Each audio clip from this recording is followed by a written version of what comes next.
नमस्कार. मी तुमच्यासाठी परत एक नवीन कथा घेऊन आली आहे. मला असं वाटतं का नक्कीच तुम्हाला आवडेल. तुम्ही कंटिन्यू करा. एक पुरुषी घुगऱ्या आवाजात हाक येते, "सोनल, सोनल." तर दुसऱ्याकडे एक मुलगी खूप घाबरतच पळत असते. तर दुसऱ्याकडे खूप खूप खुशीत तीच मुलगी चालत असते. तर अजून एकीकडे तीच मुलगी, त्याच मुलीचा एक हात पुढे येतो उठवण्यासाठी आणि दुसरीकडे तीच मुलगी झुल्यावर झुलत असते, ते पण डोंगरावर. एकीकडे तीच मुलगी लग्नाची साडी घेऊन चालत असते. तेवढ्यात एक घोडा किंचाळायला लागतो आणि तीच मुलगी त्या घोड्यावर पण बसलेली असते. तो घोडा फार चिडलेला असतो आणि जोरात पुढे दोन्ही पाय वरती करतो आणि ती मुलगी घोड्यावरून खाली पडते. दुसऱ्याकडे तीच मुलगी पळत येते आणि एका शॉपच्या पुढे जाऊन उभी राहते आणि त्या शॉपकडे पाहत असते. तर समोर एक मॅनिक्यूननी एक खूप छान असा गर्द लाल रंगाचा वन पीस घातलेला राहतो. ते पाहून तिला खूप खुशी होते. तो ड्रेस ती वरून ते खालीपर्यंत निहाळते. तिला खूप आवडतो. तो पण एक आवाज येतो का गर्द लाल रंग हा एक खतऱ्याची जाणीव करून देतोय आणि ती मागे वळून पाहते. तर आवाज येतोय, "बिलकुल धोका नको खाऊस." ती कावरीबावरी होऊन इकडे तिकडे पाहू लागते. तेच शब्द सारखे सारखे ऐकायला येतात. गर्द लाल रंग हा तुझ्यासाठी खतऱ्याची जाणीव करून देतोय, बिलकुल धोका खाऊ नकोस. आणि अचानक त्या शॉपच्या काचेला तडा जातो आणि ती घाबरून इकडे तिकडे पाहू लागते आणि तो काच खाली पडून तुकडे तुकडे होऊन जातात आणि ती पण स्वप्नातून डचकून उठते. मोठे मोठे श्वास घेऊ लागते. तिच्या कपाळावर घाम आलेला होता. हे पाहून ती डोळे गच्च मिटून घेते आणि उठून पाहते तर सकाळचे 5 वाजले होते. आता पहाट झाली होती आणि तिला एक भयंकर स्वप्न असं दिसलेले होतं आणि एक मेन्शन दाखवले जाते. तो मेहरा मेन्शन असतो. आता मी या खानदानची ओळख करून देते. हा मेन्शन खूप मोठा असतो, मेहरा खानदान. या मेन्शनमध्ये जवळजवळ 15 ते 14 रूम आहेत. बाकी किचन, हॉल, डायनिंग हॉल वेगळेच. काही लोकांसाठी हा एक मेहेल होता, पण आपल्या कथेची नायिका तिच्यासाठी जेल. आणि ती लहानपणापासूनच इथे राहत आली, खेळत आली, पण हे मेन्शन तिच्यासाठी कधीच घर बनू शकले नाही. नाही ती तिच्या आजोबांची नातीन बनू शकली, नाही घराची मुलगी. तिला कोणी स्वीकारले नाही, शिवाय तिच्या मम्मी पप्पांनी. तिच्या आजोबांनी तिला कधीच आपले मानले नव्हते. ह्या मेन्शनमध्ये तिची किंमत एक बेकार वस्तूसारखी होती, एखाद्या कोपऱ्यात पडलेली वस्तूसारखी, आणि अजून पण तीच आहे. त्यामुळे तिला लहानपणी तिची आई परीच्या कहाण्या सांगायची आणि त्यामध्ये जी चिमणी असते तिला तसेच उडायचे असते. हा मेहरा खानदानमधील मेंबरची ओळख. आजोबा विश्वजित मेहरा, मोठा मुलगा उत्कर्ष, सून सेजल. उत्कर्ष आणि सेजलची 2 मुली, मोठी मुलगी सोनल, लहान मुलगी श्रेषा. आत्या कोमल सिंघानिया, ती पण तिच्या फॅमिलीसोबत मेहरा मेन्शनमध्येच राहते, कारण बिझनेस एकत्र आहे म्हणून. आत्याचे मिस्टर इंद्रजित सिंघानिया, त्यांचे 2 मुलं, मुलगी पायल आणि मुलगा कैवल्य. ही आहे मेहरा खानदानाची ओळख. आणि आपल्या कथेची नायिका आहे सोनल मेहरा. दिसायला सुंदर, सडपातळ बांधा, गोरीपान, ब्राऊन कलरचे असे डोळे, गोल टपोरे डोळे, कर्ली असलेले केस. त्यामध्ये ती खूप छान दिसायची, एखाद्या राजकुमारीसारखी. पण तिच्या नशिबात राजकुमारीसारखे एकही सुख नव्हता. तिला असं दिवसा कुठे जायची परमिशन नसते, म्हणून ती सकाळी पहाटे उठून फिरायला जात असते, तेही कोणाला न सांगता. आज पण तेच झाले होते. तिला भयंकर वाईट स्वप्न पडले होते आणि ती दचकून उठली. आता ती उठले आणि पाहते तर 5 वाजले होते. म्हणून ती उठून इकडे तिकडे पाहत रूमच्या बाहेर निघते, कोणी पाहतंय का म्हणून. तशीच अंधारातच खाली मेन्शनच्या बाजूलाच एक घोड्याचा तबेला असतो. तिथे तिच्या आवडीचा घोडा म्हणजे त्याचं नाव पवन. ती त्याच्या जवळ जाते. तिने लहानपणापासून त्याला पाळलेलं असतं आणि त्या घोड्याला बोलते का कसा आहेस पवन म्हणून. ती त्याच्याजवळ येत बोलते, मी आले पवन. त्याला कुरवाळत बोलू लागते, ऐक ना, आपण बाहेर कुठेतरी फिरायला जायचं का. सोनल ही अशी मुलगी होती का तिला फ्रेंड्स वगैरे कोणीच नव्हत्या, म्हणून ती लहानपणापासूनच सगळं काही त्या घोड्यातलाच मनातलं वगैरे सांगत होती. ती फार त्याला जीव लावायची, त्याच्याशीच बोलायची, मनातील गोष्टी शेअर करायची. सोनल घोड्याला पाहत बोलते, चल आपण दोघीही या जेलमधून कुठेतरी लांब जाऊया, आणि स्माईल करते. तेवढ्यात घोडा किंचाळतो आणि ती त्याला बोलते, पवन शांत हो, कोणी ऐकले तर आपली वाट लागेल. बोलून ती त्याला सोडते आणि घोडा घेऊन बाहेर पडते. बाहेर येताच घोड्यावर बसते आणि घोडा घेऊन डोंगराच्या दिशेने जाते. इकडे आपल्या हिरोची एंट्री होते, राजवीर सिंग चौहान. तो नुकताच शावर घेऊन येतोय. दिसायला सुंदर, गोरापान, काळे गहिरे डोळे, 8 पॅक्स असलेली बॉडी, मस्त अशी ट्रिम केलेली दाढी, हाईट 5-6 फूट.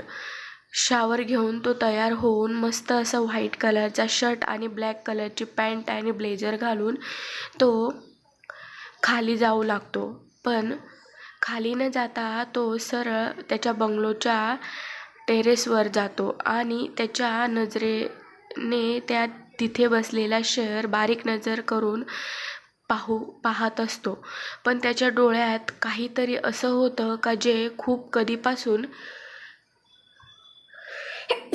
त्या डोळ्यांमध्ये दडलेलं होतं. त्याच्या डोळ्यात कुठेतरी बदल्याची आग होती. काहीतरी असं झाले होते का त्याची किंमत कोणाला तरी चुकवायला लागणार होती, हे त्याच्या डोळ्यात साफ दिसत होतं. इकडे सोनल घोडा घेऊन तिच्या आवडीच्या ठिकाणी डोंगरावर आलेली असते, जिथे कोणीच पोहोचू शकत नव्हते. ती त्या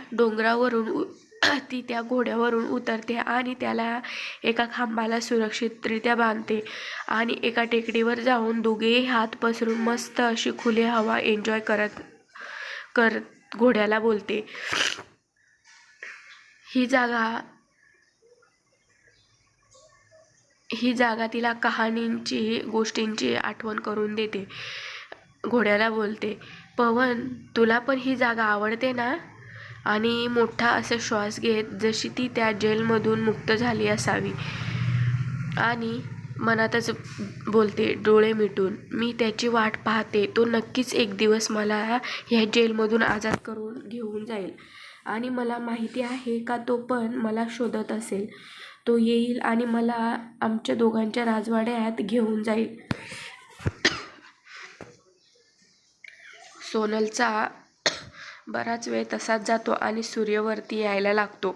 ती डोळे मिटून बसलेली असते, पण जेव्हा उगवणाऱ्या सूर्याची लाली तिच्या चेहऱ्यावर येते तर ती खडबडून उठते आणि पवनकडे जात बोलते, चल पवन, आता थोड्याच वेळात उजेड पडेल, त्याआधीच आपल्याला घरी जायला लागेल. बोलत ती त्याच्याकडे जाते.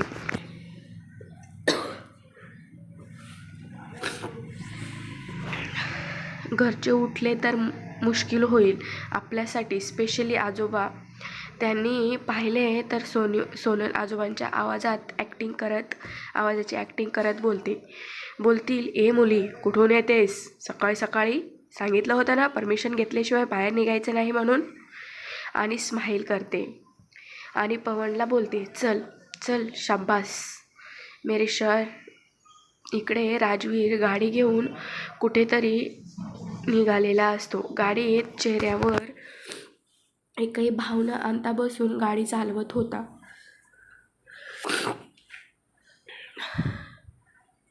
एकदम भावहीन आणि एक दुखभरा म्युझिक चालू असते. त्या गाडीमध्ये गाडी चालवत असताना त्याला पास्टमध्ये लहानपणी आजी गोष्ट सांगायची ते आठवत होतं. तो ती गोष्ट गाडीत आठवत होता. एक मेहरा खानदान होता. त्या खानदानात एक उत्कर्ष नावाचा राक्षस होता, ज्याचे निळे गहिरे डोळे होते. तो एका मुलीसोबत लग्न करणार होता, पण तिचं ऑलरेडी लग्न झालेले होतं आणि तिला 2 लहान मुलं पण होती, एक मुलगा आणि एक मुलगी. ती लग्नाला तयार नाही झाली म्हणून त्याने तिच्या नवऱ्याला पण आणि तिला पण मारून टाकले. तिच्या मुलासमोर त्यांनी मारून टाकले. त्यांची कोणीच मदत केली नाही. तो मुलगा खूप हेल्पलेस झाला होता. कोणीही मदतीला तयार नव्हते त्यावेळेस. आजी त्या लहान मुलाला विचारते, माहीत आहे या कहाणीचा खलनायक कोण आहे ते? तो मुलगा जोरात ओरडतो, मेहरा खानदान. तो मुलगा जोरात ओरडतो, मी कुणालाही नाही सोडणार आजी, मी मेहरा खानदानच्या प्रत्येक सदस्याला मारून टाकेल. हा तोच मुलगा असतो जो आपल्या कथेचा हिरो आहे, राजवीर सिंग चौहान. आजी